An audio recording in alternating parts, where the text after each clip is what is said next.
Bueno, buenos días.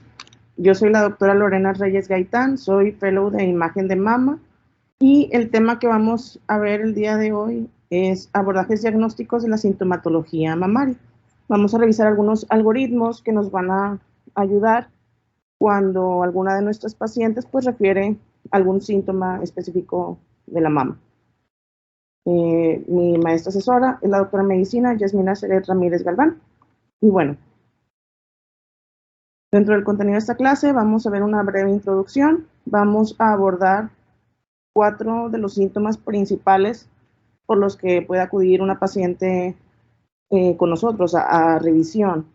El dolor, una masa palpable, edema mamario, secreción por el pezón y al final pues nada más mencionaremos algunas conclusiones. Y bueno, para iniciar, la pregunta que debemos de tener en mente durante toda esta clase y en general cuando tenemos enfrente a una paciente que viene a alguna valoración de imagen mamaria, debemos siempre pensar cuál sería o cuál es el abordaje diagnóstico más adecuado para esta paciente, sobre todo enfocándonos en el tema de esta clase, en el síntoma que presenta. Y bueno, obviamente debemos de considerar demasiados aspectos, pero hay 3 que son clave y que nos van a orientar o ayudar mucho al momento de escoger el método de estudio para esa paciente. Primero que nada, las características de la paciente. Segundo, lo que nos refieren, bueno, por lo general esto ya nos lo refiere el médico ginecólogo, el médico de medicina familiar que ya la revisó, o inclusive cuando no la refiere ningún médico, sino que la paciente directamente solicita su estudio, pues la paciente, ¿verdad? Nos corresponde a nosotros interrogarla. Y finalmente, la exploración física. Y bueno, de cada uno de estos aspectos, el principal es centrado en la paciente. Obviamente debemos de considerar el sexo. En este caso vamos a enfocarnos más a patología mamaria en la mujer.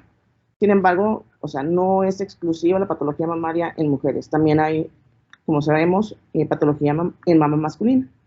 Y un aspecto también muy importante es la edad de esta paciente. Sobre todo dividimos a las pacientes en grupo de edad menor, de 35 a 40 años, o mayor a esta edad. En cuanto al interrogatorio, pues como ya mencioné, lo principal, ¿qué síntoma tiene? Obviamente, de este síntoma nosotros debemos de interrogar varios aspectos, sobre todo el tiempo de evolución. Eso también es una característica clave que debemos nosotros de obtener. Antecedentes heredofamiliares, antecedentes de cáncer de mama, o si ya se conocen mejor con alguna mutación en su familia de BRCA1 y 2. Antecedentes personales patológicos, sobre todo pacientitas que ya tienen alguna enfermedad sistémica. Antecedentes personales no patológicos, por ejemplo, si ha sufrido algún trauma en mama, si se ha realizado algún tipo de procedimiento quirúrgico, si ha recibido, por ejemplo, radiación, y consumos de medicamentos también. Y pues algo fundamental va a ser la exploración física. Cuando ya nos la refiere algún médico, por lo general ellos ya hicieron esa evaluación. Sin embargo, también nos corresponde a nosotros explorarlos, ¿verdad? Principalmente revisar la piel, ver el pezón cómo está, sobre todo compararlo con el contralateral, porque es que pueden tener hundimiento del pezón, pero si es bilateral, si la paciente te dice que tiene con él toda la vida, pues no tiene tanto valor, ¿verdad? Y definitivamente cuando la paciente nos refiere a una masa palpable, lo ideal es que nosotros también identifiquemos el sitio donde la paciente lo refiere. Y bueno, vamos a empezar a hablar sobre el dolor. El dolor va a ser el síntoma más común por el que una paciente va a acudir con nosotros a valoración. Se dice que más del 70% de las mujeres experimentan dolor mamario al menos una vez en su vida. Lo más común es que este dolor sea espontáneo, que se resuelva también espontáneamente. Sin embargo, en algunas pacientes este dolor va a ser persistente y es lo que la lleva a consultar. Y si bien el dolor, sobre todo que tiene ciertas características, lo más común es que sea algo benigno, también debemos de recordar que ciertos cánceres, sobre todo cuando ya es en una etapa avanzada o en algún que se asocian a cambios inflamatorios, puede llegar a causar dolor. Y bueno, la valoración de nuestros pacientes va a iniciar definitivamente con el interrogatorio. A través de este interrogatorio nosotros vamos a definir si el dolor se asocia o no a su ciclo menstrual, si el dolor es uni o bilateral, si es localizado o superficial, si es profundo o inclusive si ese dolor se irradia a otro sitio. Nos interesa particularmente cuando lo refieren también hacia la pared torácica. También es importante verificar a qué otros síntomas se asocia el dolor, sobre todo si se asocia o no a alguna lesión palpable, si la paciente ha presentado fiebre recientemente, si ella ya se conoce con algún antecedente de infección y si condiciona alguna alteración cutánea como retracción, como edema en la piel. Debemos identificar factores médicos predisponentes, sobre todo, como ya les había mencionado, procedimientos quirúrgicos, antecedente de radiación, enfermedades sistémicas en la paciente. Y ya al final, ya una vez que interrogamos todo como lo más enfocado a la mama, bueno, podemos ya orientar más nuestro interrogatorio a descartar causas que no sean mamarias. Y bueno, el dolor lo vamos a dividir principalmente en cíclico y no cíclico. La mastodinia cíclica es la presentación más común, se refiere o se dice que en 2/3 de los casos va a ser así. Y esto, lo más frecuente o lo que lo condiciona son los cambios hormonales, principalmente durante el ciclo menstrual. Sin embargo, hay etapas en la vida donde hay un desequilibrio principalmente entre estrógenos y progesterona, que esto condiciona cambios en la distribución de fluidos en el tejido mamario y favorece la presentación de dolor. Y justamente por esto, este síntoma va a ser muy presente en pacientes que se encuentran en el periodo de la pubertad, en pacientes en la perimenopausia, que se encuentran en el primer trimestre de embarazo o justo previo a la lactancia. Inclusive, este tipo de dolor cíclico se dice que cuando la paciente lo presenta, se pueden tomar estudios de laboratorio y no se debe tanto a que haya un incremento, un aumento en los niveles normales de hormonas, sino que el tejido mamario de esa paciente pues es más susceptible a los cambios hormonales. Y este dolor tiende a disminuir después de la menstruación e inclusive en algunos casos desaparece ya en la menopausia. Algo que debemos también tener en mente es que el dolor muchas veces o la mayoría de los casos va a ser simétrico, va a ser bilateral, de predominio en los cuadrantes externos de la mama y va a aumentar sobre todo en la fase lútea del ciclo. Normalmente este dolor cíclico va a ser aislado, es decir, no se va a asociar a ninguna otra alteración. Y en estos casos, rara vez va a requerir alguna valoración por imagen. Sin embargo, cuando sí lo llega a requerir, el método de estudio de primera línea va a ser el ultrasonido. También por lo general, este tipo de padecimientos no requiere algún tipo de tratamiento y lo que se le suele indicar cuando el dolor es relativamente intenso, pues son cambios en el estilo de vida.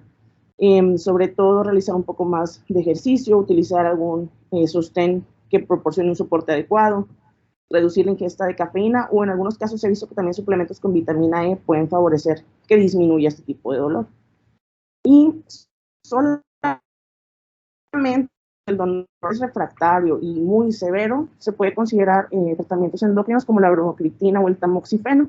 Sin embargo, pues debemos recordar que eso tiene efectos secundarios importantes y que no lo podemos indicar en cualquier paciente.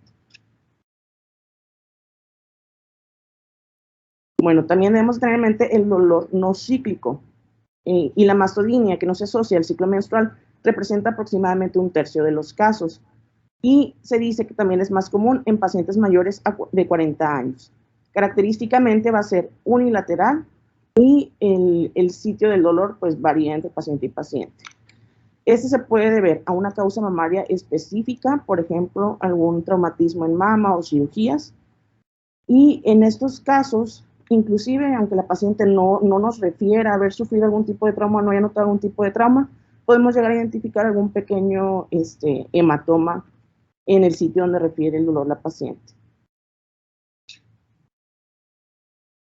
El dolor mamario no cíclico pues puede tener muchas causas y algunas de ellas pueden ser no precisamente condicionadas por la mama. Sobre todo debemos tener en mente en enfermedades óseas o musculares, como por ejemplo la costochondritis, que puede condicionar dolor que se irradia hacia la zona de la mama. Si este dolor se asocia ya a alguna otra alteración, principalmente la que hemos de tener en cuenta es una masa palpable, debe de realizarse una valoración al menos con ecografía. Y sobre todo, si el examen clínico ya hay algún dato de mayor sospecha, como retracción cutánea, retracción del pezón, ya debemos de considerar la realización de una mamografía.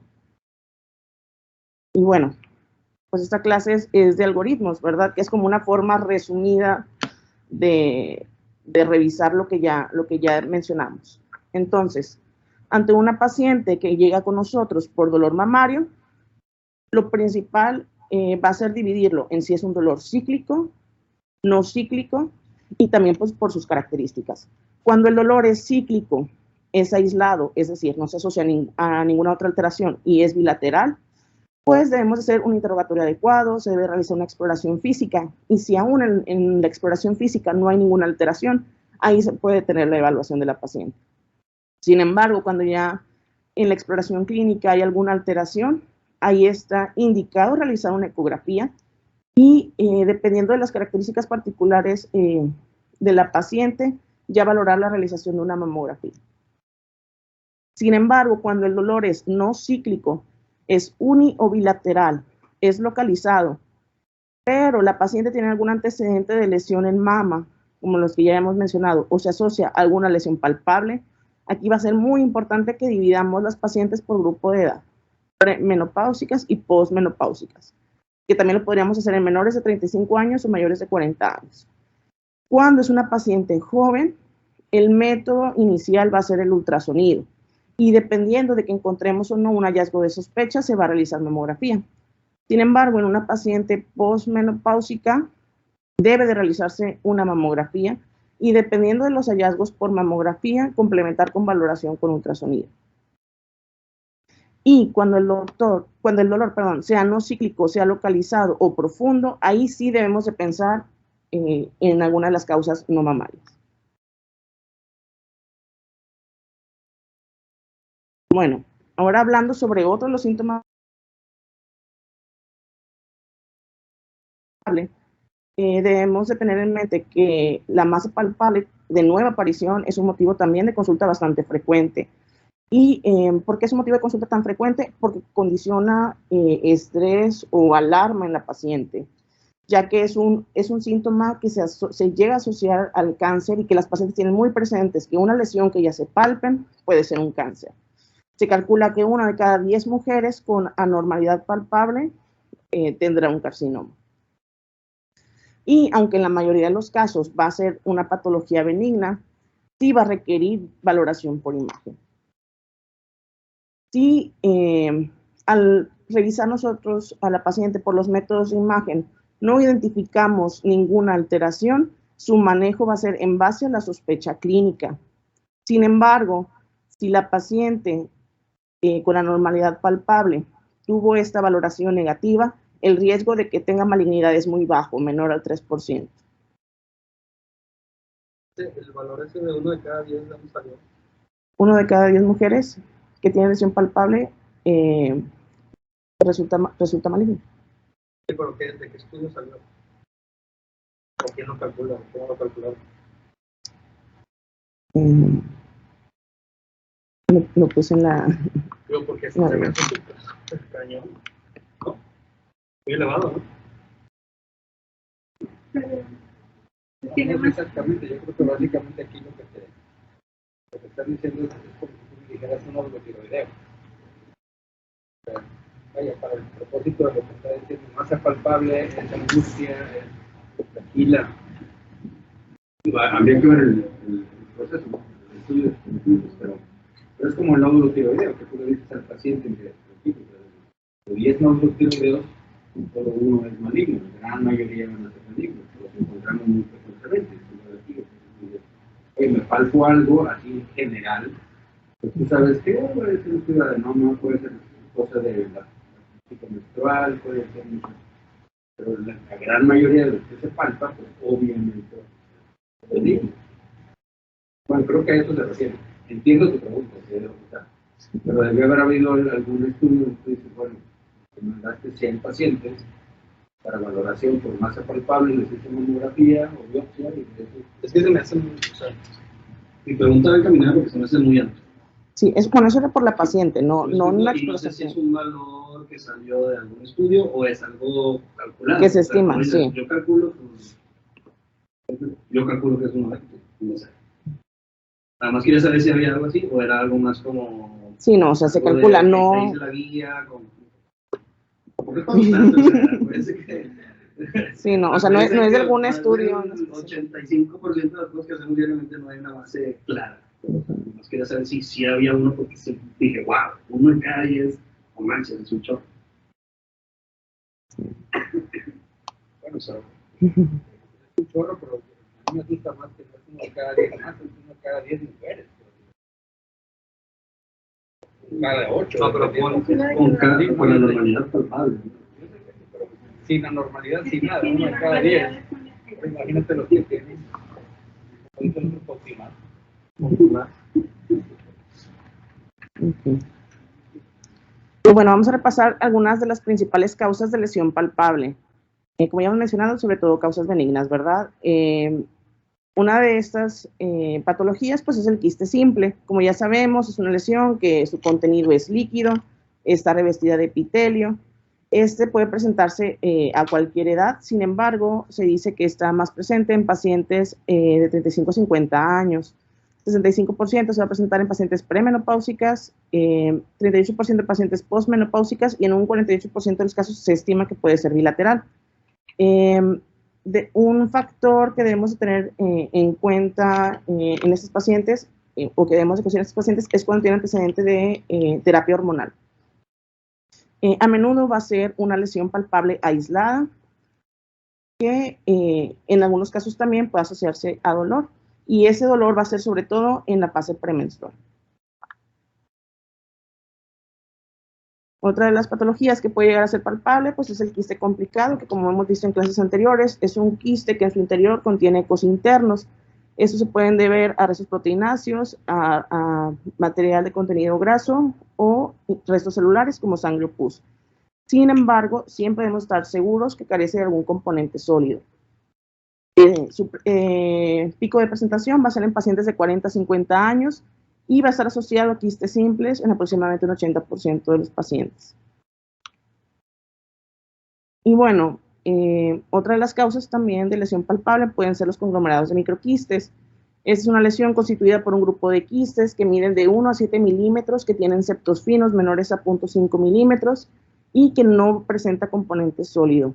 Su tamaño varía mucho, desde los 5 hasta los 30 milímetros puede llegar a medir, y en promedio se dice que miden 8 milímetros. Esta alteración se presenta porque hay una dilatación de la unidad ductolobulillar terminal y va a presentarse característicamente o con mayor frecuencia en pacientes perimenopáusicas o con terapia de reemplazo hormonal. Otra de las lesiones palpables en muchas ocasiones son fibroadenomas, que como sabemos es un tumor benigno de contenido fibroepitelial que puede localizarse en cualquier sitio de la mama. Sin embargo, es raro que se localice en tejido glandular ectópico. Su crecimiento, pues, va a estar condicionado en gran medida por las hormonas, por el estímulo hormonal, y se asocia a cambios fibroquísticos en hasta 50% de los casos. Debemos tener presentes sobre todo dos tipos de presentaciones. El más común, que son en pacientes adultas, donde su tamaño va a ser relativamente limitado, desde 0.5 centímetros hasta 5 centímetros. Sin embargo, en pacientes jóvenes debemos de tener presente que existe una variedad gigante juvenil. En estos pueden medir 15 centímetros o inclusive hemos visto, pues, tumores que abarcan la totalidad de la mama. Otra de las lesiones palpables puede ser una necrosis grasa. Esta, pues, como su nombre lo dice, va a ser resultado de una lesión o de una agresión al tejido graso de la mama. Sin embargo, en algunos casos, se dice que del 35 al 50%, este puede no estar asociado a algún traumatismo o la paciente puede no haberlo referido. ¿Qué es lo que ocurre? Bueno, Recordemos un poco lo que pasa. Primero que nada, hay una inflamación o hemorragia a nivel del tejido graso de la mama. Esto condiciona un daño a los adipocitos. Posteriormente, estos condicionan inflamación y digamos que el organismo, para tratar de limitar dicha inflamación, tiende a formar una cápsula fibrosa para limitar este proceso. En ese caso, hay saponificación de los ácidos grasos de la cápsula y esto es lo que condiciona que se deposite calcio. Que en lesiones que ya tienen mayor tiempo de evolución, pues podemos ver esa calcificación de predominio periférica, tanto en mamografía como por ultrasonido. Y sin embargo, cuando no se encapsula esta grasa, puede condicionar una reacción granulomatosa de tipo cuerpo extraño, que posteriormente condiciona fibrosis y en ocasiones no solamente es una lesión palpable, sino que también condiciona temor en la paciente porque condiciona retracción de la piel.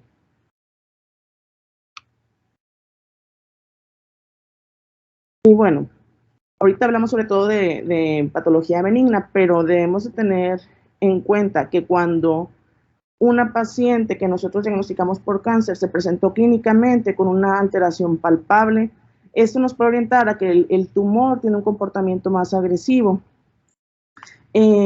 Inclusive se dice que se asocia con un grado tumoral más alto, tiene una tasa más alta de positividad ganglionar, se asocia más al fenotipo triple negativo y hay mayor riesgo de recurrencia tumoral tanto local como a distancia. Y bueno, ahora sí vamos a revisar como, en resumidas cuentas, cómo vamos a abordar a nuestros pacientes. Aquí también lo vamos a dividir sobre todo por grupos de edad. Pacientes menores de 40 años, como ya mencionamos, el estudio de inicio va a ser el ultrasonido. Y dependiendo de los hallazgos, va a ser lo que va a continuar con la paciente. Cuando se identifica algún hallazgo sospechoso, sí es importante, además del ultrasonido, realizar valoración por mamografía, aunque sea una paciente joven. Y en base a eso, darle una categoría. Obviamente ya para que lo consideremos sospechoso, pues tiene que ser un BIRATS 4 ABC o un 5 y ya está indicada realizar una toma de biopsia. Cuando por ultrasonido la lesión sea una lesión probablemente benigna de las que entran en la categoría BIRATS 3, está indicado solamente su estudio de seguimiento en 6 meses con ecografía. Cuando los hallazgos por ultrasonido son hallazgos francamente benignos, como los quistes, solamente requerirá un seguimiento clínico y, salvo la indicación del médico, puede llegar a requerir nuevamente ecografía, pero en general con el seguimiento clínico es suficiente. Cuando los hallazgos por el ultrasonido fueron negativos ante una lesión palpable, sí está indicado realizar una mamografía diagnóstica.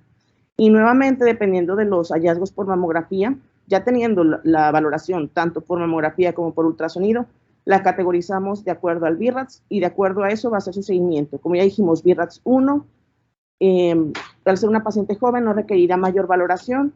Si es un hallazgo benigno, seguimiento clínico y a consideración del médico ecografía. Un BIRATS 3, algo probablemente benigno, seguimiento, como ese hallazgo se identificó solamente por mamografía, pues con mamografía a corto plazo, con mamografía unilateral o del sitio que esté afectado a los 6 meses, y ante un hallazgo sospechoso con un BIRATS 4 o 5, biopsia. Ahora, esto cambia un poco cuando tenemos... Entonces, ya, si veo un fibroma, o sea, bueno, una lesión BIRATS 3, ya no le haces la mamá. Sí, ¿no? Pero es que ahí está con el grupo de menores de 40. Entonces, sigue siendo una salida. Sí.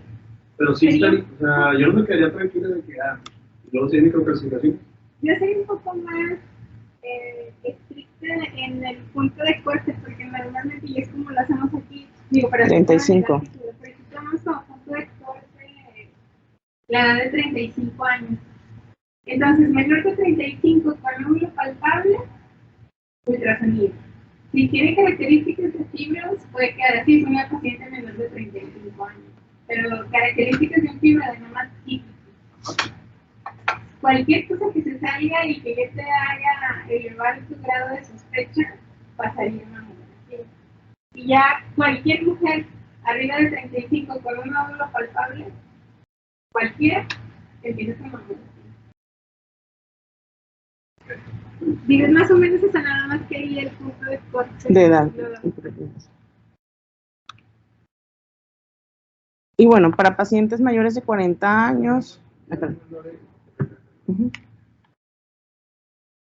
Que tienes negativo.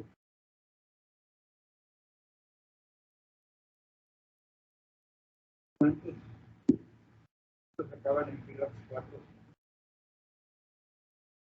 La pregunta es, yo tengo, porque hay gente que dice, tengo menos de 35 días. Yo dije target focus, quiere decir, estás haciendo donde está la masa. No le estás haciendo un ultrasonido, justamente ahí. Bueno, puedes hacer la prueba. Entonces sabemos cuál es nuestra falsa. Tú digas, está negativo, ¿cuántos de esos realmente se me van a pelar? Y luego de que se me pele, ¿cuántos van a ser 4 o 5? Porque una cosa que tú digas, bueno, hay un negativo y me salió negativo, pues eso, si me dices que negativo en ultrasonido, le hago mamografía y me sale negativo el 95%, me deja muy tranquilo. Como el ultrasonido como una prueba de screening. O sea, que le pusiste arriba.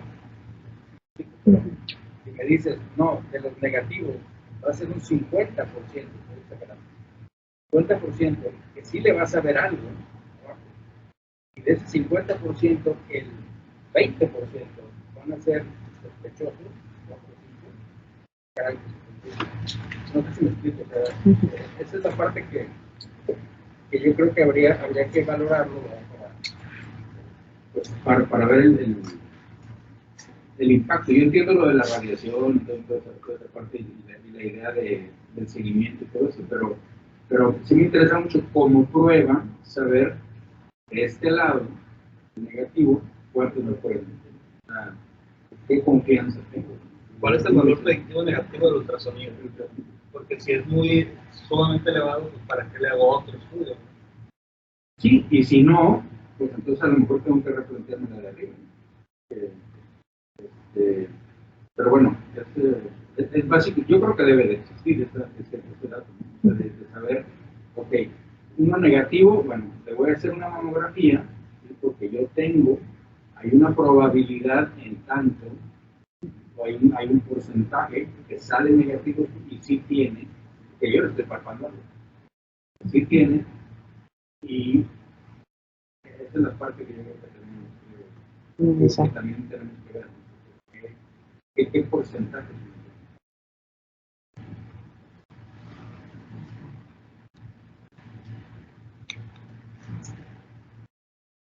Yo sí desconozco el valor, doctor. No, como dicen, no son tantos estudios utilizando como método de tamizaje el ultrasonido. Aquí como que está enfocado a un ultrasonido diagnóstico y no tanto de screening. Y la verdad es que, híjole, es que es bien relativo. O sea, sería difícil determinarlo porque son muchos los pacientes que ellas mismas refieren alteración palpable o incluso el clínico. Y como dice Lore, nosotros tenemos la obligación también de revisarla. Ajá. Y la verdad del día es que muchas termina siendo es que no le siento nada y no le veo nada con el ultrasonido y la paciente tiene 30 años. Yo a ella no le hago la mamografía, confío en lo que me dice el ultrasonido. Pero sí es cierto que personas menos de las pacientes, porque son los menos de los casos. Por ejemplo, los carcinomas lobulillares, que son muy difíciles de diagnosticar tanto por ultrasonido como por mamografía. Pero clínicamente se siente. Yo creo que entraría mucho en ese número, pero desconozco la cantidad. Pero valdría la pena saberlo, ¿no? O sea, el hecho de decir, como esta prueba, pues que ahora qué posibilidades tengo. Ok.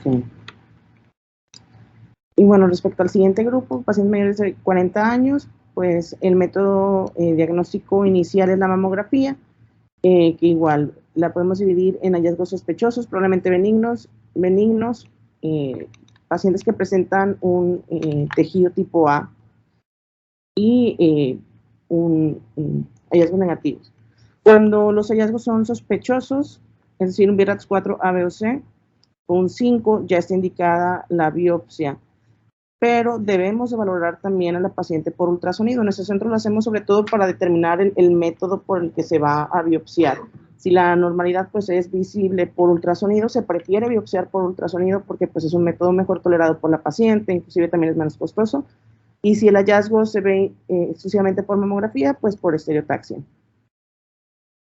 Cuando los hallazgos son probablemente benignos, se debe de realizar también la valoración complementaria con ultrasonido y pues ya teniendo los hallazgos de ambos, ahora sí categorizar de acuerdo al BRAF. Cuando tenemos hallazgos sospechosos, definitivamente terminará en biopsia. Cuando tenemos hallazgos también probablemente benignos como BRAF 3, seguimiento con ultrasonido a corto plazo. Cuando tenemos hallazgos benignos, solamente seguimiento clínico y su tamizaje habitual de la paciente. Y cuando son hallazgos negativos, como ya tuvimos un hallazgo probablemente benigno por mamografía, requerirá seguimiento con mamografía a corto plazo, unilateral o en el sitio donde se identificó la normalidad dentro de 6 meses. Cuando son hallazgos benignos por mamografía, cuando estamos 100% seguros de que solamente hay hallazgos BRAF 2, poder continuar con seguimiento clínico y con su tamizaje habitual. En pacientes donde tienen un tejido A, donde no vemos ninguna alteración, puede categorizarse como un BRAF 1, igual continuar su tamizaje habitual. Y cuando no hubo ningún hallazgo por mamografía ante una lesión palpable, se realiza el ultrasonido como método diagnóstico e igual, dependiendo de los hallazgos, categorizar de acuerdo al BRAF y definir pues lo que continúa con la paciente. Ahí sería básicamente lo mismo. ¿Cuántos? Yo creo que eso sí se está ahí, arriba de 40 y ¿cuántos de los que tenemos mamografía negativa te haces un ultrasonido y te sale la mamografía?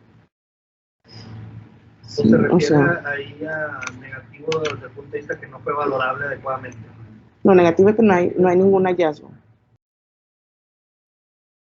Sí, de eso sí hay más porque información. ni siquiera es un BRAF 0. Un BRAF 0 que tú digas, yo no veo algo, pero no te puedo decir qué es. Te voy a hacer un ultrasonido, que ese es el estándar. Pero aquí no, aquí tú dices, yo no veo nada.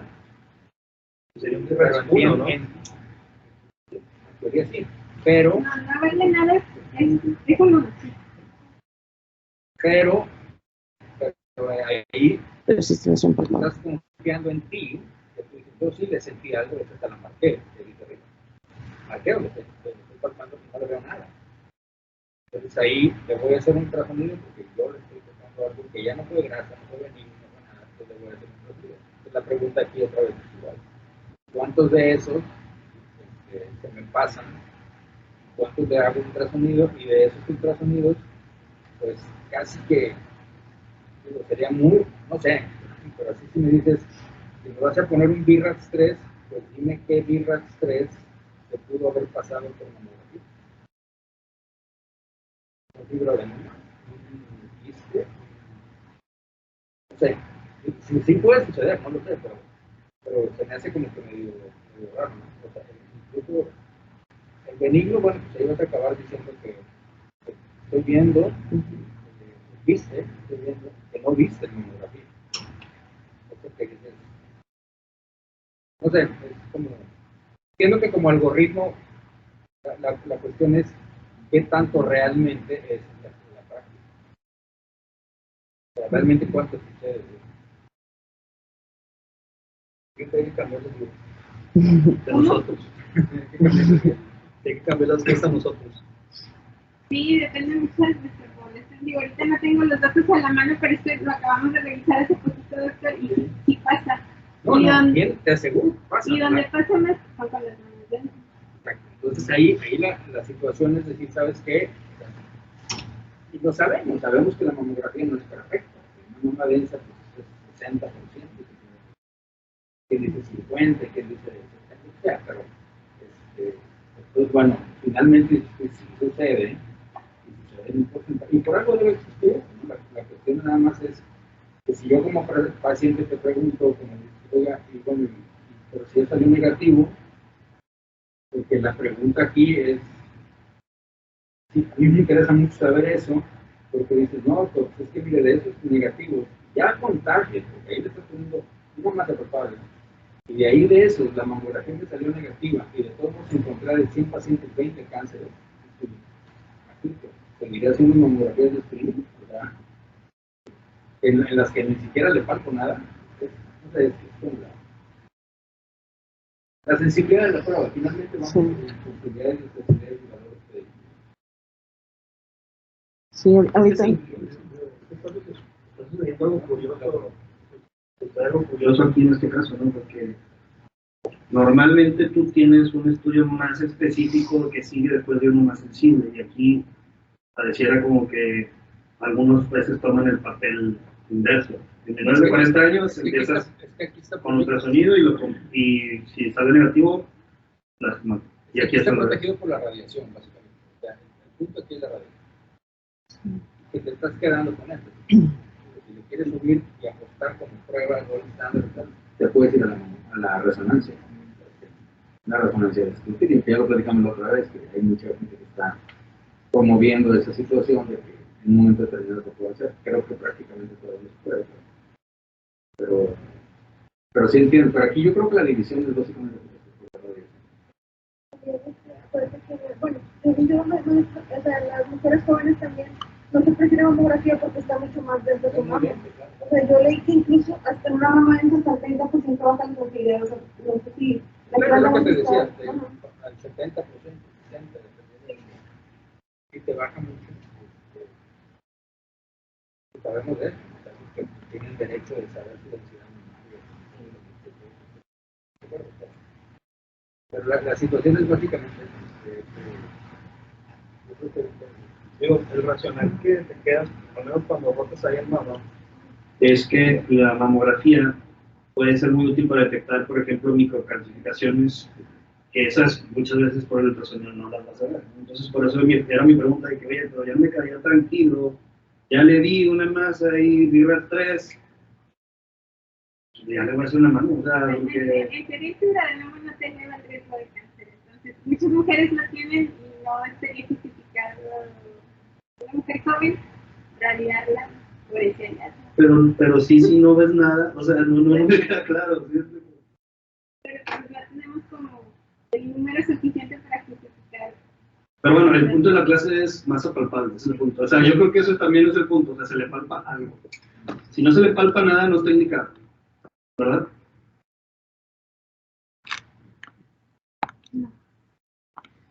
Y bueno, y otro de los síntomas, pues el edema mamario. Esto se debe a una acumulación excesiva de líquido intersticial en los tejidos mamarios intercelulares. Puede ocurrir pues por distintos factores, lo condicionan: cambios en la presión hidrostática y oncótica que actúa a través de las paredes microvasculares, alteración de las estructuras moleculares que conforman una barrera al flujo de fluidos y solutos en la pared endotelial y alteraciones en el drenaje linfático.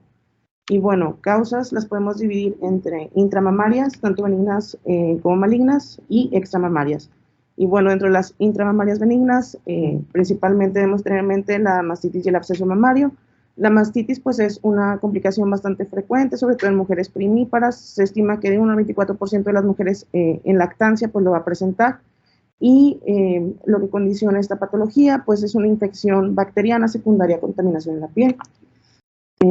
Tal como podemos ver en esta imagen de ultrasonido de una paciente que presenta una colección hipoecoico con dentitos móviles en su interior, que presentaba además aumento de la cogenicidad de los planos grasos adyacentes y engrosamiento o edema cutáneo. Y bueno, el principal agente patógeno que vamos a identificar es el Staph aureus. Sin embargo, también hay otros microorganismos que se observan frecuentemente, como el Staph epidermidis, el Streptococcus pyogenes o inclusive bacterias anaerobias. Y bueno, los abscesos por lo general es una complicación de la mastitis, del 5 al 1% de los casos, generalmente en las primeras 12 semanas después del destete, y es muy característico o muy frecuente en las pacientes posterior al puerperio o a la lactancia. Una patología menos frecuente es la mastitis tuberculosa. Esta es rara, se dice que aproximadamente menos del 1% de las lesiones que se valoran o que se realiza algún tipo de cultivo va a estar presente. Y el diagnóstico nos lo va a dar el identificar bacilos ácido alcohol-resistentes o el crecimiento de Mycobacterium tuberculosis en los cultivos. Esta pues tiene varios tipos de presentación, varias presentaciones clínicas. Principalmente la infección, o lo más común va a ser que sea una infección secundaria, es decir, que hay un foco tuberculoso en algún otro sitio. Sin embargo, también puede ser una mastitis tuberculosa primaria, donde el foco primario sea la mama sin ningún otro foco identificable. Y como mencionaba, hay 3 variedades clínicas: nodular, esclerosante y diseminada. La nodular se dice que puede presentarse muy parecido a un fibroadenoma. La variedad esclerosante, esta por lo general afecta a mujeres mayores, crece más lentamente y característicamente no condiciona su supuración. Y una que vemos aquí bastante frecuentemente es la variedad diseminada. Esta clínicamente pues va a condicionar fístulas hacia la piel y la podemos ver como en el ultrasonido que tenemos aquí al lado.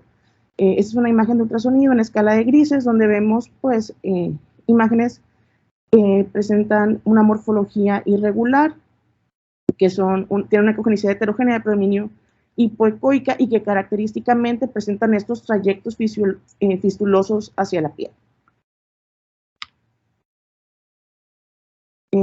Entre las causas intramamarias, pero ya malignas, pues el cáncer de mama inflamatorio, este es poco frecuente, aproximadamente un 0.5% de los carcinomas invasores, por lo general o característicamente va a involucrar gran parte de la mama, se dice que más 2/3 o más, y aquí una característica muy importante va a ser el tiempo de evolución, que sea menor a 3 meses.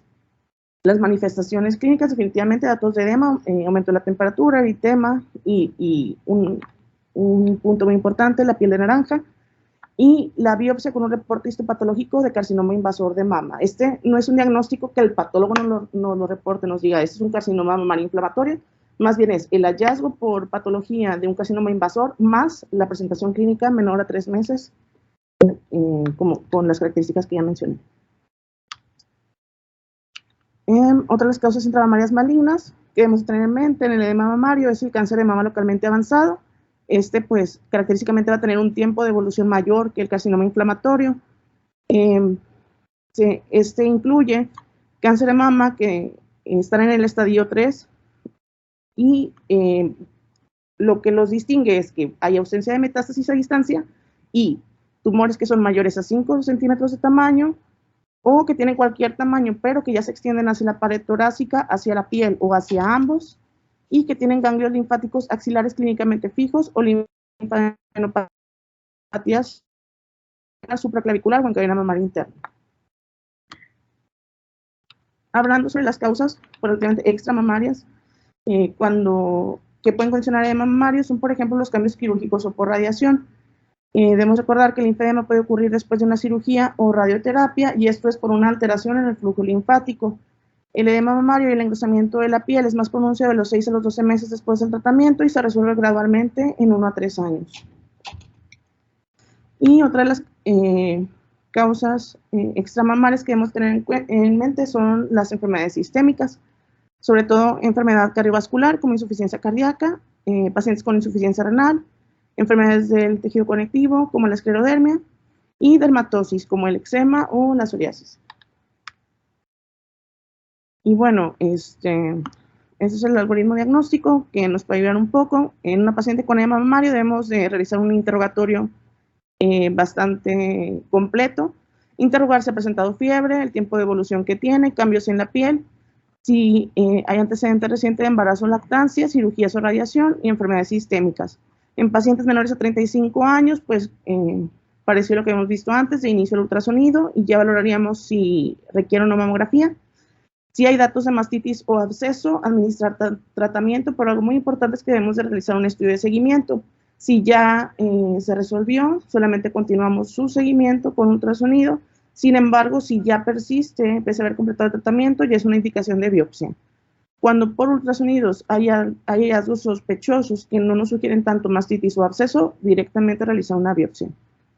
En pacientes mayores de 35 años, pues de inicio mamografía, y aquí sí es fundamental realizar también el complemento con ultrasonido. Cuando la paciente tiene ya una patología de base y no vemos ningún hallazgo sospechoso, por ejemplo, antecedente de insuficiencia cardíaca, enfermedad renal crónica y no hay ningún otro hallazgo sospechoso, pues solamente su tamizaje habitual. Sin embargo, cuando ya hay algún hallazgo sospechoso por mamografía y ultrasonido, realizar biopsia. Y en definitiva, cuando la paciente no tiene ninguna patología de base, no hay nada extra que nos pueda condicionar los cambios de edema mamario, eso ya es una indicación de biopsia. Los principales hallazgos que vamos a ver por mamografía en el edema mamario son el engrosamiento del estroma, el aumento de la densidad mamaria y el engrosamiento de la piel. Esto es más de 3 milímetros. Y entre los hallazgos por ecografía, el aumento de la cogenicidad de los lóculos grasos, las áreas, identificar áreas hipoecoicas, lineales en el parénquima mamario, engrosamiento cutáneo y también líneas que disecan el tejido subcutáneo, que eso corresponde con los linfáticos dilatados u obstruidos. Otro de los síntomas que puede presentar la paciente es secreción por el pezón. La secreción por el pezón es el tercer síntoma mamario más común, después de los que ya vimos, el dolor y la masa palpable. Se dice que tiene una prevalencia del 4.8 al 7.4% y representa el 5% de los síntomas mamarios. Aproximadamente un 80% de las pacientes experimentarán al menos un episodio de secreción por el pezón durante su vida reproductiva, y esto lo debemos de diferenciar entre si es fisiológico o patológico. La secreción patológica tiende a ser unilateral, por lo general es de un solo orificio, es espontánea y puede ser serosa o hemática. Y característicamente la secreción fisiológica tiende a ser bilateral, por múltiples orificios y generalmente color blanquecino. Se menciona que en algunos casos puede ser relativamente verde o amarillento, pero si es bilateral, nos sugiere que puede ser fisiológico. Los métodos de imagen que nos son de mayor utilidad en la actualidad para valorar patología ductal es el ultrasonido y la resonancia.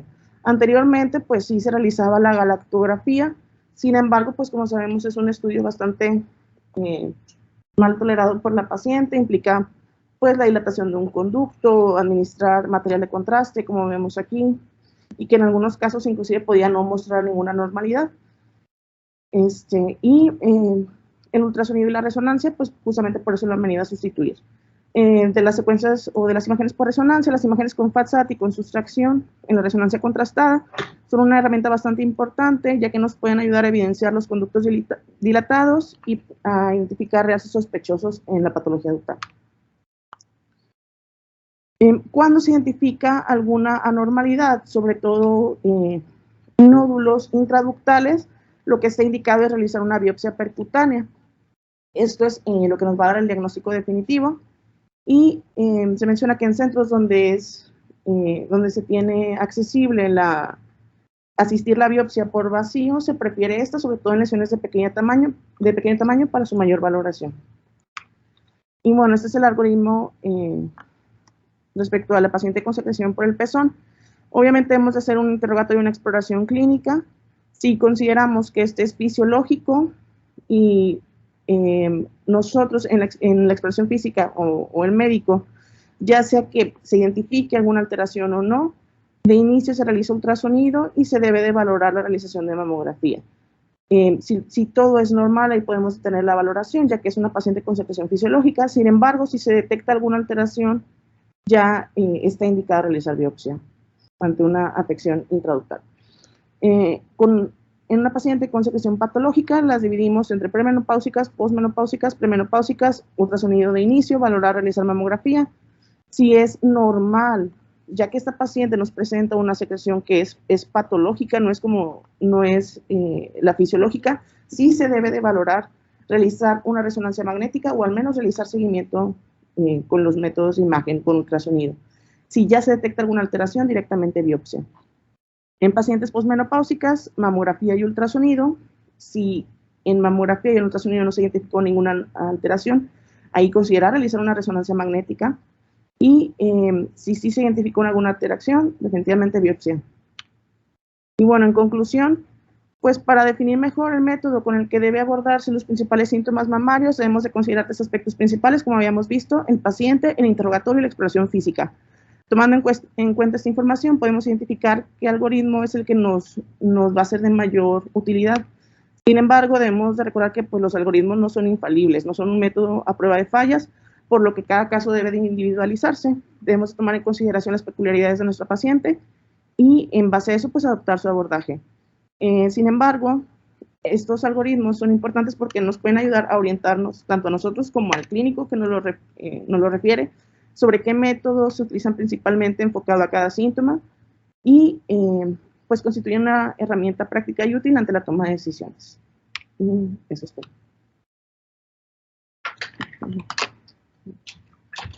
Una pregunta. Sí. No es tanto específicamente de la clase, sino si existiera una resonancia, así no existe, yo sé que no existe, pero que, es decir, si tú pudieras hacer siempre resonancia, que fuera tiempo efectivo, costo efectivo, ¿la harías? Hace un año tuviera chiquita, pero ahora sí, es más como respeto al material de control. Ok, Sí, por las cuestiones de las complicaciones que puede haber posterior al uso de gasolina. Es que estás pensando en que es un estudio que lo vas a hacer con cierta periodicidad en una mujer joven. Bueno. Pero esto con la acumulación de orina cerebral, eso para más algo demostrado. No, yo sé, pero que no sabemos, y a lo mejor esta es una manera de saber, porque hay gente que no está así. Pero sí es muy bueno, Ale, no me cabe duda. O sea, mi pregunta es, o sea, digo, yo sé que todos, digo, y esto es para los recientes también, o sea, muchas de las cosas que ahorita están aprendiendo en 20 años probablemente ya no van a ser, menos, 15, cada vez es más rápido. Pero el punto es que pues, uno pues, debe estar pensando de que sí, estoy haciendo las cosas a lo mejor que se puede en este momento para estar un paso adelante, ¿verdad? Porque luego lo que puede suceder, y eso pasa en cualquier especialidad, no más en la de nosotros, de que de repente, oye, pues no sabías que ya esto pues, no lo estamos aplicando, cosas así. Yo sé que ahorita no hay, de hecho me puse a buscar ahorita, no hay un equipo de resonancia barato que sea rápido y que puedas, eso, o sea, específico para la mama, me refiero. Porque ahí sí valdría la pena una inversión, porque es una enfermedad que tiene un impacto social muy alto. Entonces, yo me pregunto, ¿por qué no hay? ¿Sí? O sea, porque sí compraría una resonancia para hacer puras estudios de mama. Definitivamente yo lo he comentado en otras ocasiones, yo no lo he escuchado, pero desde que yo estaba en la edad de ustedes, yo me acuerdo que en el Radiology siempre había una sección de mamografía. Ya casi me voy de esto y todavía sigue habiendo una sección de mamografía. No, fíjense que es el mismo problema, porque básicamente las patologías no cambiaron.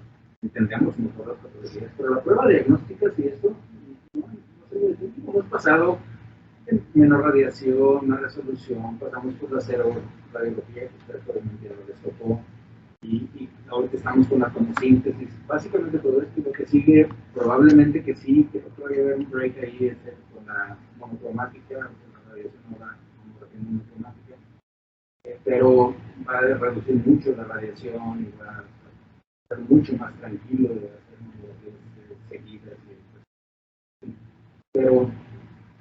Pero finalmente fíjense cómo es el mismo problema y estamos todavía con esto. A lo mejor cuando empezó lo del PEM, el PET para mamografía, pues este podría ser la solución. Es bueno, pero finalmente también no todo es 100%. ¿No? Es la misma patología, estamos tratando de encontrar las pruebas, pero finalmente te das el otro problema que ahorita estamos hablando, y que no es lo mismo tener una enfermedad de Crohn que tener una cáncer de mama, porque la prevalencia de las enfermedades diferentes es muy diferente. Este es un problema epidemiológico, es una pandemia, no es infeccioso obviamente, pero entonces ahí es donde tú dices, bueno, independientemente, sí puede haber algo mejor, pero no lo puedo defender. No lo puedo defender.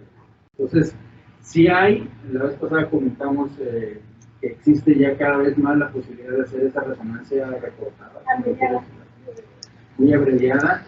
Lo que está pasando con otros algoritmos, por ejemplo, en cerebro, que la inteligencia artificial te dice, hazme 2 secuencias y yo te produzco las demás.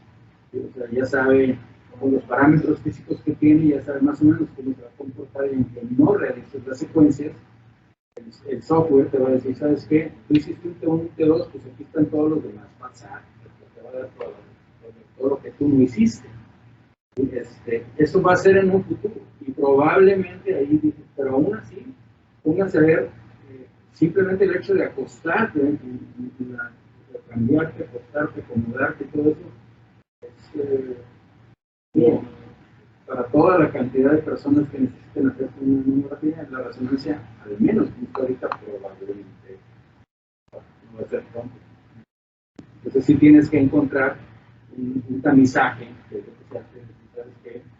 Pues volvemos a lo mismo, o sea, todas estas que en la mamografía me sale normal, pues no necesitan una resonancia. Lo digo por, una de las cosas favoritas que tiene Elon Musk, bueno, que me llegó mucho, es que la tecnología no evoluciona nunca por sí sola. O sea, mientras no digamos, oye, esto es lo mejor ahorita, pues nadie va a desarrollar otra cosa mejor. Entonces, por eso era la invitación a innovación y desarrollo tecnológico para hacer nuestra propia resonancia. Muchas gracias.